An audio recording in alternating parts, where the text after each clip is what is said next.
Yo soy Daniel Chávez, soy profesor de la Facultad de Artes de la Universidad Autónoma del Estado de México, responsable académico del proyecto Festival Online Futuros Asimétricos en futurosasimétricos.com. Yo soy Germán Velasco, alumno de la primera generación de arte digital en la Facultad de Artes de la Universidad Autónoma del Estado de México y coordinador general del Festival Online Futuros Asimétricos. Mira, hace un par de semestres que yo entré a dar clases a la facultad. Bueno, en realidad la historia es un poco más vieja, ¿no? Me invitaron a dar una plática en el primer foro de estudios visuales y después entré a dar clases a la facultad en la carrera de arte digital. Y tengo con ellos exactamente 2 semestres, es decir, un año, que corresponde a su último año de carrera, ¿no? Los tengo en 2 materias que se llama titulación de proyecto artístico 1 y 2 y taller de animación 1 y 2. Entonces, el semestre pasado vimos un poco como de cosas de historiografía de la animación y estuvimos viendo varias cosas, pero pues estos muchachos son muy inquietos y no me dejaban en paz, y yo tengo muchas clases, entonces pensé que lo mejor era ponerlos a trabajar en algo que implicara que yo pudiera trabajar menos y ellos hicieran la mayor parte del trabajo. Y entonces se me ocurrió que quizás sería una buena idea que organizaran un proyecto final.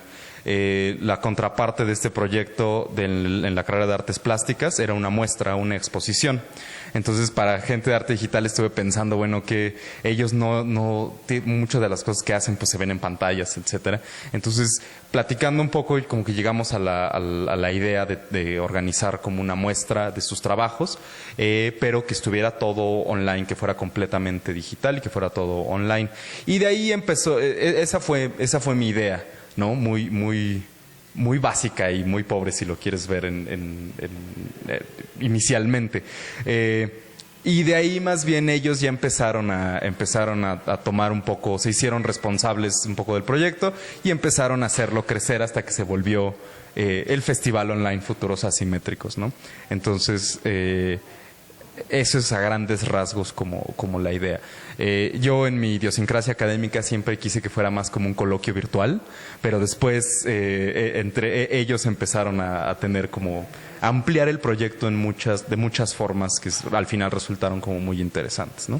El chiste es que fue como una propuesta para que pudiéramos llevar a la par junto con nuestro proyecto de titulación.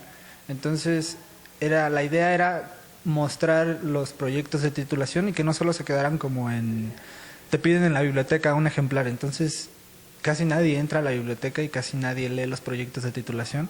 Entonces era un poco ampliar y darle otros panoramas, otra oportunidad de que se pudiera exponer, y a la par también llevar proyectos de interés como en el arte digital a que se mostraran y a que pues dieran como esa pauta para seguir como creciendo en un festival, bueno, que se convirtió en un festival, de un coloquio virtual a un festival online, y que iba como pues bien acorde, y a mucha gente le gustó que fuera como online totalmente, porque pues son como las facilidades que se nos presentan actualmente, ¿no? El internet y la tecnología, entonces nos permite como generar más tráfico a nivel internacional.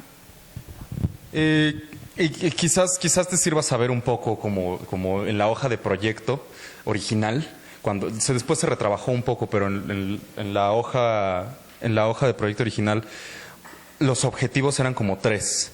Y uno era mostrarlos sus trabajos de titulación de manera que fueran como comprensibles y accesibles al resto del público, no solo a un grupo académico como reducido, y que salieran un poco, como dice Germán, de la biblioteca.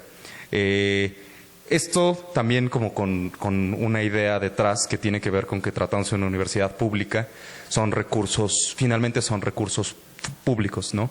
La manera en la que esta universidad se financia tiene mucho que ver con recurso público, y por lo tanto tenemos derecho como contribuyentes a saber qué pasó con estos muchachos y con lo que se financió para su carrera, qué es lo que hicieron al final del día, ¿no? 5 años de carrera después, ¿qué podemos, ¿no? que pueden mostrar, y no solamente al claustro de profesores, porque eso también pasa mucho, especialmente en términos de universidad pública. No le gustó o no le gustó al profesor, pasó, no, es que el profesor le caigo bien y entonces me puso 10, ¿no? Y creo que hay que ser, incluso como profesores, como bastante honestos al respecto y decir, bueno, independientemente de si a mí me gusta o no, de si yo considero que tiene valor o no, somételo al escrutinio de todos. Y Internet es una manera de hacer eso, ¿no? Los videos que ellos produjeron son accesibles a todo el mundo, no solo en el Estado de México, sino en el mundo en general. Y para que también tengan retroalimentación un poco más real respecto a qué tan competitivos son en general en el mundo, más allá de lo que les digamos en clase, ¿no? Entonces ese es como el objetivo 1, digamos, tenía mucho que ver con esto. El objetivo 2 también tenía que, es quizás un poco más académico, pero tenía que ver con que encontraran la manera muchas veces también de sintetizar lo que estuvieron trabajando y poder expresarlo en un video de 5 o 10 minutos. Porque sus trabajos de titulación, muchos los que van a titular por ensayo o por artículo, pues son mucho más largos. Entonces está bien, es importante, ¿no? Tener como que la parte escrita, pero en otro nivel también deben ser capaces de poder explicar su proyecto en 5 o 10 minutos a alguien que jamás ha escuchado hablar de él. Es parte del reto y también es parte de las habilidades que esperamos que tengan como estudiantes de arte digital, ¿no? En ese sentido. Y bueno, la tercera parte tiene más que ver también con entender si este campo de arte digital, ellos son la primera generación de esta universidad, tiene o no algún sentido en el panorama como académico en general. ¿Por qué se hicieron estas carreras? Si están o no obedeciendo como a una demanda laboral externa. Y, o sea, estos estudiantes, estas personas que se gradúan, ¿qué van a hacer después? ¿No? ¿A dónde van a ir a trabajar? ¿Qué proyectos van a hacer? ¿A qué se dedican? ¿Y qué posible acogida puede tener su trabajo en la sociedad? No solo en el Estado de México, sino en general, ¿no? ¿Por qué es que a México como país debería interesarle el arte digital para hacerlo carrera y para financiarlo públicamente? Y ese es un poco... Intentamos como responder a estos 3 objetivos grandes al plantear un tipo de festival o de evento de este tipo. La verdad es que es tentador decir que es único. Es único por lo menos para nosotros en un sentido. Seguramente en algún otro lugar del mundo ya hay iniciativas parecidas. Es único quizás en Toluca, en el Estado de México, en el país, quizás. Más allá de eso, pues tampoco te puedo garantizar que no haya nada parecido.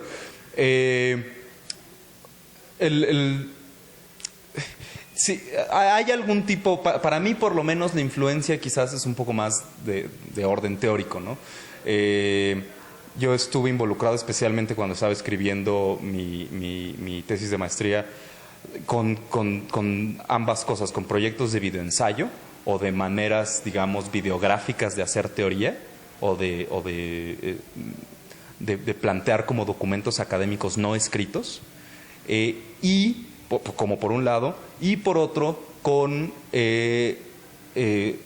la relación que hay entre filosofía y software.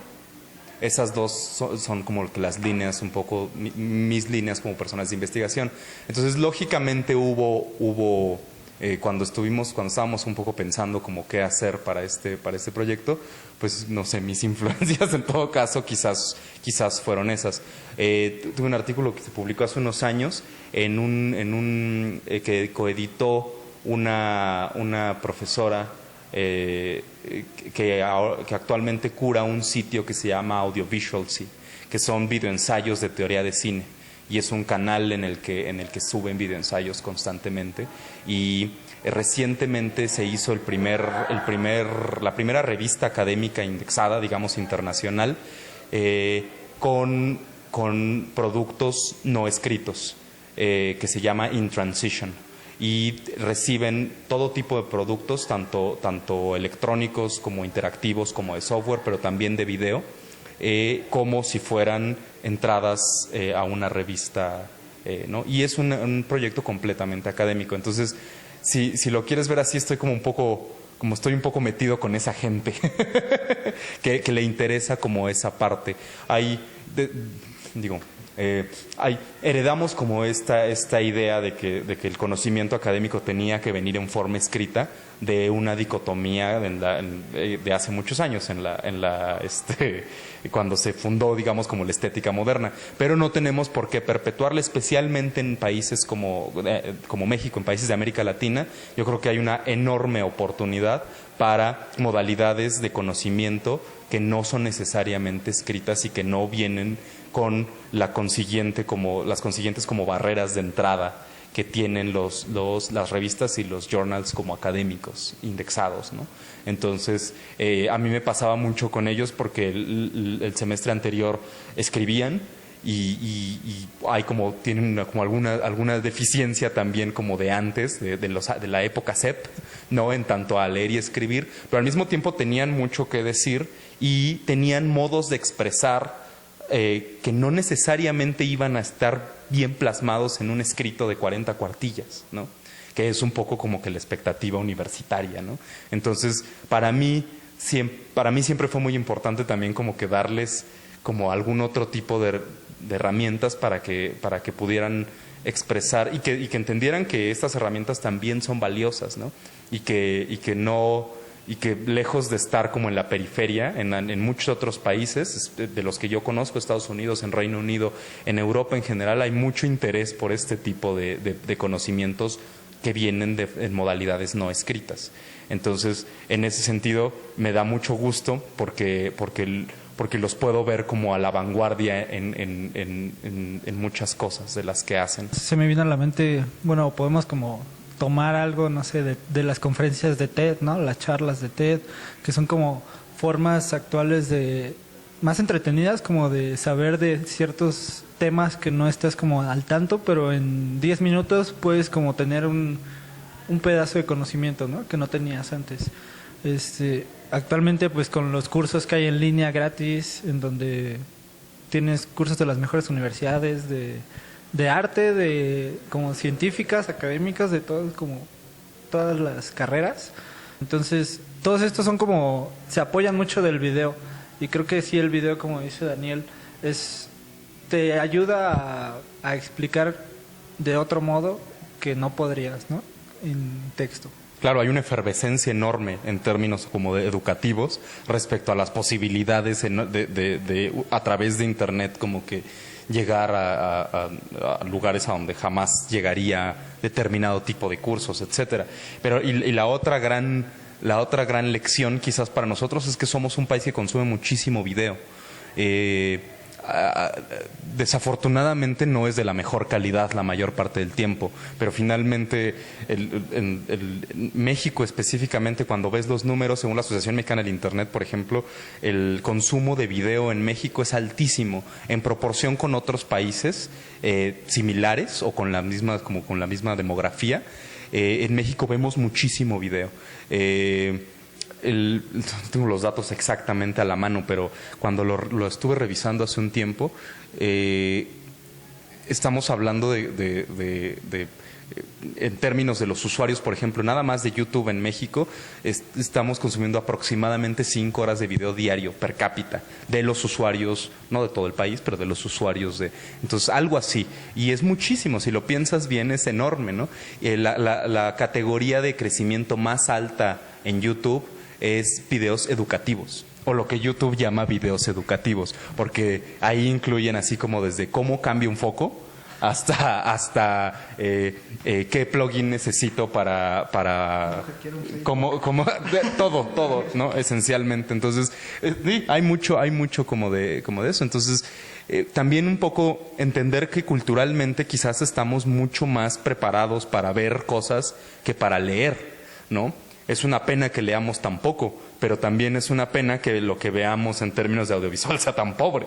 Entonces, quizás también como que parte del éxito de Futuros Asimétricos, si se quiere ver así, también ha sido entender que la gente quiere ver videos y está mucho más dispuesta a ver un video de 5 o 10 minutos, aunque sea de cosas como mucho más ajenas o sofisticadas. O una de las cosas más interesantes, por ejemplo, de las conferencias que tuvimos. Son conferencias en ocasiones, son cortas, ¿no? Estamos hablando de 20 minutos, 20, 25, 30 minutos, pero la de Alejandro Tamayo, por ejemplo, tuvo muchísimo éxito. La gente la vio, la gente se quedó viendo una conferencia que hablaba de cosas francamente no tan accesibles. Entonces, también te demuestra o sea, que la gente sí está dispuesta a ver otro tipo de material siempre y cuando se acerque, ¿no?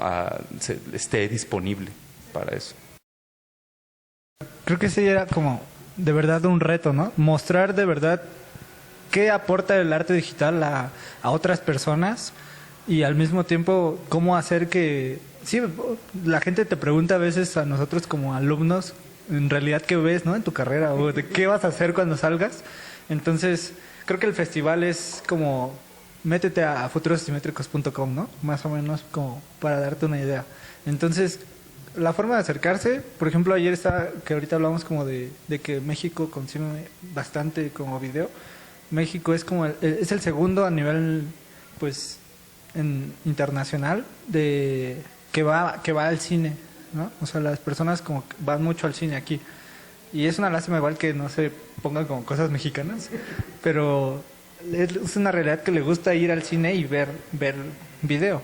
Entonces, por eso mismo creo que se metió como esa idea de hacer una selección oficial, meter como las categorías fuertes o del arte digital. Entonces se metió como la animación, se metió videoarte, se metió arte sonoro y NetArt, aunque NetArt fue como muy escaso la participación. Pero aunque bien. No, nada más quería decir, o sea, fue más discreta que en las otras categorías, pero lo que nos llegó de NetArt también está bastante bien. Como que un nicho mucho más chiquito, ¿no? Sí, creo que de ahí hizo falta como más tiempo en la convocatoria, porque fue como bien rápido, pero a pesar del poco tiempo que estuvo, como dos semanas, se logró pues juntar a más de 100 videos, ¿no? que les interesaba participar en el festival. Entonces, creo que la cosa que está en Futuros Asimétricos es la variedad igual de temas que puedes encontrar en las animaciones. O sea, desde técnicas, que hay stop motion, hay animaciones en 3D, hay animaciones en 2D, hasta las cosas de las que hablan, ¿no? Hay animaciones que, bueno, después del festival yo es que he podido ver, porque la verdad cuando estás en el festival no puedes como disfrutar tanto del festival, sino más bien te la pasas organizando y viendo que los videos estén en línea, que estén públicos, ¿no? Y todo eso. Entonces ya hasta ahorita que he podido como disfrutar un poco del festival y he visto animaciones de fútbol que tienen como mensajes así bien positivos y otros como... Está como la contraparte también, ¿no? Está como, hay una animación que se llama Zona Pilcarza, que... De Polonia. Ajá, de Polonia, y esta chica es así como que habla de que no le gustaría tener a un esposo futbolista, ¿no? Y te habla así como en toda la animación como de las contras de tener a alguien que está como obsesionado con el fútbol. Y también, por ejemplo, hay otra colombiana que se llama En Vuelo, en donde esa animación es como bien fuerte, en el sentido, no es una realidad solo en ese país, sino que se identifican en muchos otros lados. Entonces creo que eso, como esa empatía que se genera, es como la forma de atraer a otras personas que no están como al tanto del arte digital, pero sí generan una empatía con una animación, por ejemplo, ¿no? Y esa animación se la puedes enseñar a tus hijos y tus hijos después pueden como decir, yo quiero hacer eso, y cómo se logra hacer eso, pues tal vez estudiando arte digital, ¿no? Originalmente eran como 4 ejes grandes, que sí, era efectivamente como la parte más académica, la parte como más social, cultural, de orden como de proyectos culturales. También estaba la parte comercial para industrias creativas, animación, cine, televisión, publicidad. Y finalmente la parte que mencionas ahorita, ¿no? Que también tenía mucho que ver como con el arte, los mercados del arte, la galería, el museo, ese tipo como de sí. Eso fue como que una de las primeros ejes como organizacionales, ¿no? para invitados en realidad era como un trabajo de que cada quien te gustaría como convertirte, ¿no? O de quién te gustaría aprender. Entonces con esa pregunta pues tú generabas como en realidad la gente que estaba haciendo lo que tú querías o lo que tú quieres hacer, y ahí fue donde surgieron los invitados. Entonces cada quien propuso a una persona o a dos o a tres, y empezamos como a tratar de contactarlos, ¿no? Muchos nos dijeron que no tenían como tiempo, que no tenían como cierto interés tal vez, pero hubo 18 que sí nos le vieron como el visto bueno a Futuros Asimétricos, y pues de ahí salieron como las conferencias, ¿no? que nos interesaban, para dividirlas como en los 4 ejes temáticos, que eran los 4 días, los primeros 4 días del festival. Después de eso pues hubo gente que se dedicó como a estar en contacto con ellos, con los invitados, que era totalmente estar enviándoles mensajes de cómo iba a ser su conferencia, ¿no? Ellos siempre preguntaban como que las especificaciones del video, cuánto tiempo, si les íbamos a meter cortinilla. Estaban los que hicieron las cortinillas, que son los animadores, ¿no? Entonces, sí era como grupos en donde los animadores pues se dedicaban como a hacer cortinillas y contenido para Facebook y web.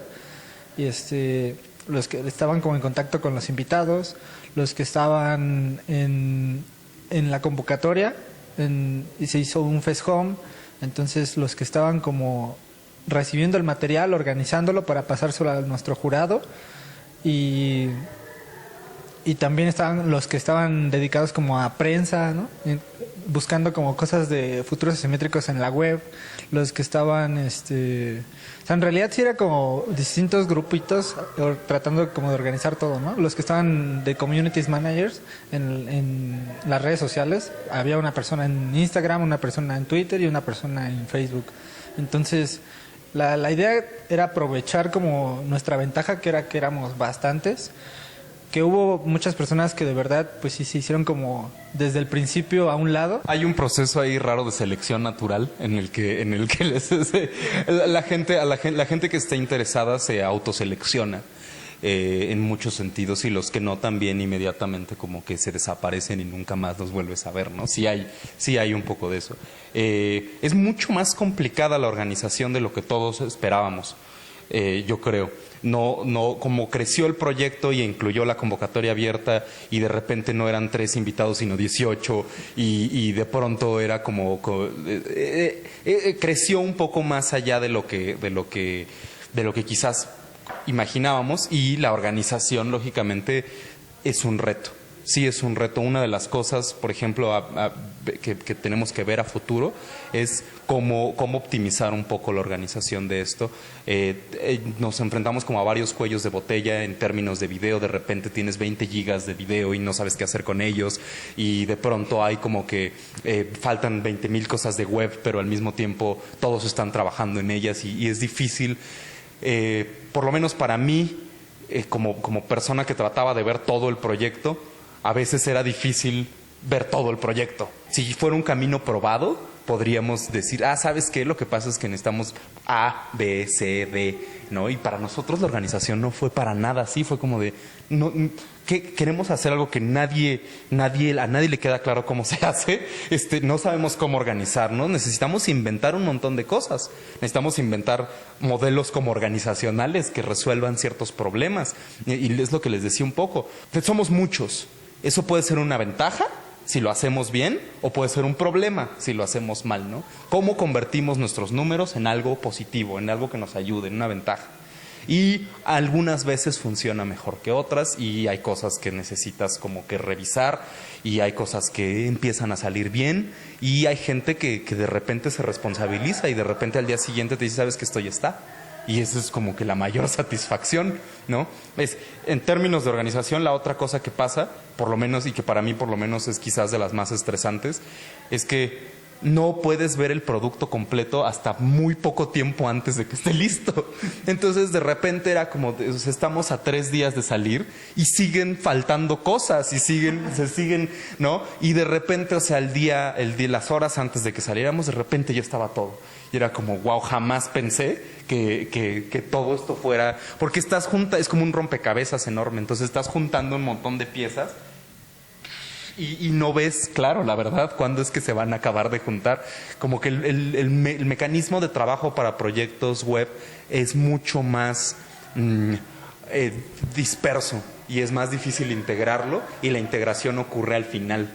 Y eso como que a veces para la gente que está más acostumbrada a medios como yo, a veces eso es muy aterrador. Necesitamos como que ser un poco más directos y menos virreinales respecto a lo que queremos y más precisos. Entonces, cuando fui más preciso en respecto a las cosas que se necesitaban hacer, las cosas funcionaron. Cuando fui más ambiguo es cuando las cosas menos funcionaron.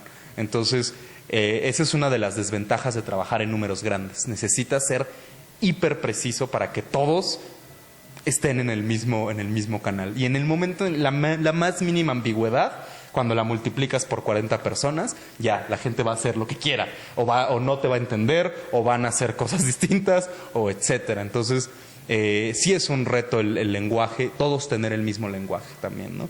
¿Qué es un CMS?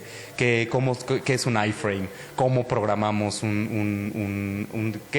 cómo metemos un texto a hidden tags? ¿Cómo hacemos? Y de repente tienes gente, bueno, ¿y qué es un tag? ¿No? ¿Y qué es? O sea, necesitamos, por principio de cuentas, términos comunes para hablar de eso. Gracias a Pasadizos por la invitación y por el espacio. Por favor, visiten futurosasimétricos.com. 18 conferencias, más de 50 trabajos en selección oficial, muestra de trabajos de la Universidad Autónoma del Estado de México. Todo disponible, todo gratis, a un clic de distancia están de Futuros Asimétricos. Y sí, eso. Gracias a Pasadizos por el espacio.